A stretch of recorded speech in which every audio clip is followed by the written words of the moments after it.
Amitabha vous, Shalom, Otep, ici Divorce. Aujourd'hui, je viens pour vous donner un enseignement sur le sacrifice, sur l'offrande, sur certains contours de l'offrande et ce que vous devez savoir. Nous allons entrer là dans le domaine de la magie sacrificielle. Nous allons aussi entrer dans le domaine de la démonologie, de l'angélie, bref, de toutes les formes de magie. Parce que le sacrifice intervient dans toute forme de spiritualité, toute forme de magie. Comme je vous le dis toujours, Divorce ne répond à aucun autre numéro en dehors du plus 237 691 14 99 80. Abonnez-vous massivement, likez les vidéos, partagez, vous savez déjà ce que vous avez à faire. Entrons dans le vif du sujet. C'est quoi le sacrifice? Quand on parle de sacrifice, dans la mentalité du noir, dans la mentalité de l'Africain, il s'attend toujours à entendre parler de sacrifice humain. Il faut savoir que le sacrifice humain est appelé généralement dans la spiritualité le sacrifice ultime.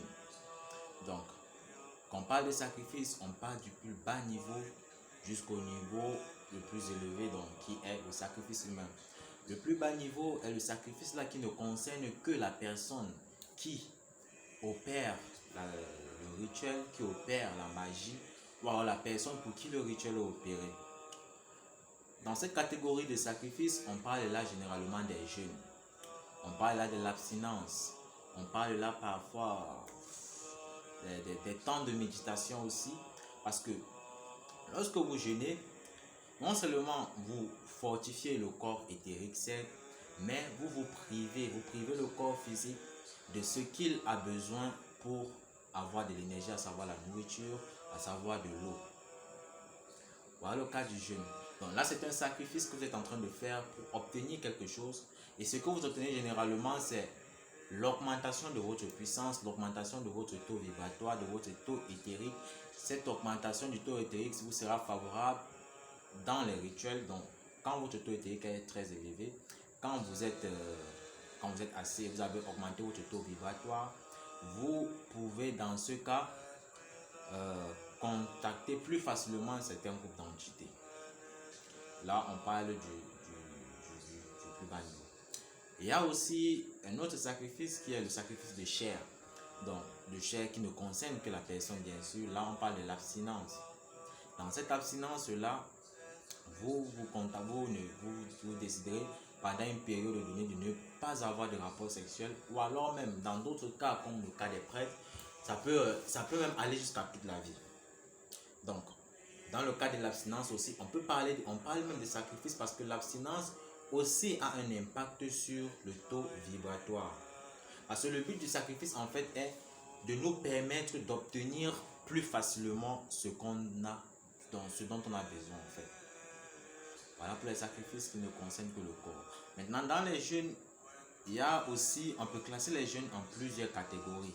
Mais je ne vais pas entrer dans ces détails-là parce que ce n'est pas ça le but du sujet. Maintenant, quand vous décidez par exemple de vous priver de certains aliments, il faut savoir que c'est un sacrifice. Par exemple, quand vous êtes mage, vous décidez peut-être de ne plus manger des poissons, des eaux douces. Vous décidez de ne plus manger la viande de bœuf. Vous décidez de ne plus manger la viande du porc. Je pense que j'ai parlé de ça dans la vidéo où je parle de l'alimentation, si je l'ai déjà faite. Bref, je verrai. Donc, vous décidez de vous priver de ces aliments que vous avez aimés par exemple dans le passé. Certes, cela aura un impact positif dans votre développement spirituel, mais cela est à considérer comme étant un sacrifice d'abord parce que la chair, le corps physique avait déjà pris goût à cela. Donc, on parle là de sacrifice. Le sacrifice généralement dans la spiritualité concerne le corps physique. Donc, on opprime le corps physique de certaines choses qui peuvent être physiques, qui peuvent être émotionnelles aussi. Donc, quand vous sacrifiez peut-être, là je ne vais pas entrer tout dans ce domaine, mais quand vous sacrifiez peut-être un membre de votre famille, vous perdrez la personne, vous serez plus touché au niveau de l'émotion. Donc, le sacrifice concerne le corps physique. Donc, on fait souffrir le corps physique pour élever les corps subtils et plus précisément le corps éthérique et aussi dans d'autres cas le corps astral et même le corps christique. Mais ça concerne plus le corps éthérique. Voilà pour les sacrifices qui ne concernent que la personne. On va dire les sacrifices personnels. Maintenant, on va dire le sacrifice interne. Voilà, on va dire ça comme ça. Maintenant, les sacrifices externes qui sont en dehors de nous, donc qui ne concernent pas notre chair, on peut les classer aussi en plusieurs catégories. Là, ça va dépendre de la perception du mage, ça va dépendre de la méthode d'enseignement du mage. Il faut savoir que quand vous achetez un matériel pour faire un rituel, quand vous brûlez de l'encens, quand vous allumez des bougies, ce sont des sacrifices que vous êtes en train de faire. Parce que, supposons, je vais vous dire par exemple, supposons que vous avez acheté des bougies, je vais parler en francs CFA, vous avez acheté des bougies une bougie à 5000 francs, vous avez fait peut-être un rituel qu'il fallait 10 bougies. Ou alors même vous avez fait l'un des rituels que je vous ai donné et les ingrédients sont montés à près de 300 000 francs ou 150 000 francs CFA. Vous vous rendez compte que cet argent aurait pu vous aider peut-être à payer des factures, peut-être à vous nourrir pendant 2 ou 3 semaines, mais vous êtes privé de cela, vous avez sacrifié cet argent-là pour pouvoir effectuer un rituel afin de contacter les énergies précises, dans les énergies dont vous avez besoin pour recevoir quelque chose en retour. C'est un sacrifice. C'est pour ça que vous allez voir dans certains courants spirituels, certains mages disent qu'ils ne font plus des sacrifices de chair, mais ils font des sacrifices, ils appellent ça souvent des sacrifices d'énergie. Voilà, là c'est plus dans le cadre des bougies et des encens. Il faut savoir que même le temps que vous perdez pour faire un rituel, c'est un sacrifice. Il y a des rituels qui se font en 2 heures, des rituels qui se font en 3 heures, en 4 heures de temps. Il y a des rituels même qui se font en plusieurs jours.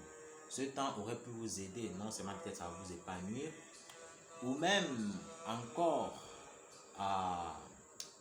on va dire, à vous reposer même. Vous perdez ce temps, vous perdez cette énergie pour effectuer un rituel, c'est un sacrifice. Donc la spiritualité en fait n'est qu'une succession de sacrifices. Donc tout ce qu'on fait dans la spiritualité est un sacrifice. Plus le sacrifice est lourd, plus vous recevez. Maintenant il y a des sacrifices aussi des végétaux. Quand vous brûlez des écorces, quand vous brûlez des plantes précises, quand vous faites des fumigations avec des plantes précises, ou bien quand vous composez des encens, ou même des parfums avec des plantes précises, sachez que vous avez sacrifié ces plantes-là parce que ces plantes, même si elles ne sont pas actives, même si elles n'interagissent pas comme les animaux, ces plantes ont ce qu'on appelle une vie. Donc vous effectuez un sacrifice végétal. Sur le plan animal aussi, pareil. Maintenant, nous entrons dans le domaine du sacrifice animal. Voici le plus vaste, le plus important. Le sacrifice animal est, on va dire, dans la magie sacrificielle, le degré le plus élevé. Est le niveau le plus élevé. Maintenant, lorsqu'un mage atteint un certain degré, il n'a plus besoin de passer par le sacrifice animal. Donc, vous voyez la contradiction. Donc, dans la magie sacrificielle, le sacrifice animal est le plus élevé, est le plus puissant. Mais lorsqu'un mage atteint un certain niveau d'élévation, il n'a plus besoin de passer par le sacrifice animal. Maintenant, comment faire un sacrifice? Pourquoi faire un sacrifice? Et quelle est la valeur d'un sacrifice? Comment faire un sacrifice?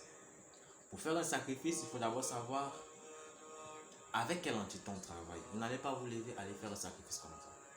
Donc, pour faire un sacrifice, il faut savoir quelle est l'entité avec laquelle on travaille.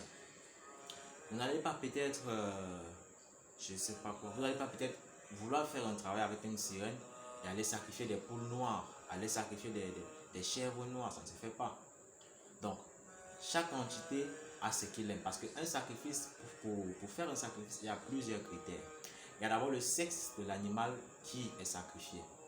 Généralement, un homme sacrifie un animal de sexe féminin et la femme, elle sacrifie un animal de sexe masculin. Donc, on fait l'opposition. Dans d'autres cas, cette loi ne passe pas. Dans d'autres cas, vous allez voir des hommes faire des sacrifices masculins, des femmes faire des sacrifices féminins. Dans d'autres cas, même le sexe n'est pas important. Tout dépend du rituel, tout dépend même des heures auxquelles sont faits les rituels, tout dépend des entités. Ça, c'est pour le sexe. Maintenant, la couleur de l'animal aussi dépend d'abord de ce qu'on veut faire et aussi des vertus de l'animal qu'on a choisi. Parce qu'on ne choisit pas n'importe quel animal pour faire un sacrifice. Je vais prendre un exemple sur les coqs et les poules. La poule noire, par exemple, dans la plupart des rituels, intervient pour le bannissement.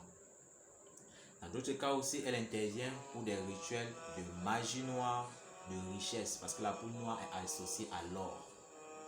La poule blanche, quant à elle, elle est dans l'attraction, elle est dans les ouvertures des portes. Mais aussi, elle intervient dans les rituels aussi de richesse, dans les pactes aussi, parce que la poule blanche aussi a une grande affinité avec l'argent, dans le métal argenté. La poule rouge ou le coq rouge, lui généralement il intervient dans les rituels aussi de bannissement que les rituels d'attraction, mais il intervient soit dans les rituels de protection, il intervient dans les rituels de puissance, d'initiation, d'élévation. D'autres animaux comme les coqs teintés à multicolores interviennent dans les rituels de haute magie, dans les rituels de haute invocation. Et ce genre de coq ou de poule, c'est plus le coq aussi, intervient souvent dans les rituels de zombification, pour réveiller aussi les morts. On utilise ce genre de coq, ce genre de poule. Maintenant, c'était pour le coq et la poule, c'est pour que vous puissiez voir un peu comment on fait pour les sacrifices. Il faut savoir que les poules, par exemple, ont leurs vertus. Les canards ou les canes ont leurs vertus. Les caméléons ont leurs vertus. Donc, chaque animal a sa vertu dans le jargon spirituel. Maintenant, le nombre de pattes de l'animal aussi joue un très grand rôle dans la spiritualité. Le gabarit même de l'animal, le prix de l'animal aussi joue beaucoup dans le rituel, dans l'évolution, dans l'avancement du rituel. Un autre domaine dont je voulais parler, mais c'est en train de vouloir m'échapper. Moi, je disais, il faut connaître les vertus de chaque animal. Par exemple, si vous prenez un caméléon, vous devez savoir peut-être que le caméléon intervient dans les rituels d'argent, parce que le caméléon est lié à la planète Jupiter. Le caméléon est plus argent. Donc, le caméléon intervient dans les rituels, même comme le portefeuille. Donc, le portefeuille vient calebasse qui produit de l'argent. On fait ça avec. Il y a d'autres qui se font avec le caméléon. Même les rituels pour transformer les feuilles d'arbre en argent, c'est avec le caméléon. Même pour transformer les feuilles de papier en argent, c'est généralement avec le caméléon.